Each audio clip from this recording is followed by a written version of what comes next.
રાષ્ટ્રપતિ ભવન ખાતે કચ્છના ગૌરવની વિશેષ મુલાકાત. ભારતના માનનીય રાષ્ટ્રપતિ શ્રીમતી દ્રૌપદી મુર્મુજી સાથે કચ્છના અને નિરોણા ગામના ગૌરવ એવા રોગાન આર્ટના કલાકાર પદ્મશ્રી પુરસ્કાર વિજેતા શ્રી અબ્દુલ ગફુર ખત્રી તથા તેમના નાના ભાઈ રાષ્ટ્રીય પુરસ્કાર વિજેતા શ્રી સુમાર ખત્રીએ શુભેચ્છા મુલાકાત લીધી.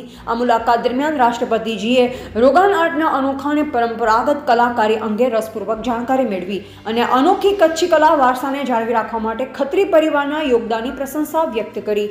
શ્રી અબ્દુલ ગફુર ખત્રી અને શ્રી સુમાર ખત્રી બંને ભાઈઓ વર્ષોથી કચ્છની પરંપરાગત રોગાન આર્ટને વૈશ્વિક સ્તરે પહોંચાડવા માટે સતત પ્રયત્નશીલ રહ્યા છે. તેમની કળા દ્વારા ભારતની પરંપરાગત હસ્તકલા વિશ્વભરમાં ખ્યાતિ મેળવી રહી છે. આ શુભેચ્છા મુલાકાતે માત્ર કચ્છ જ નહીં પરંતુ સમગ્ર ગુજરાત માટે ગૌરવનો ક્ષણ સર્જ્યો છે. રિપોર્ટર ગોવિંદ માતન, નિરોણા.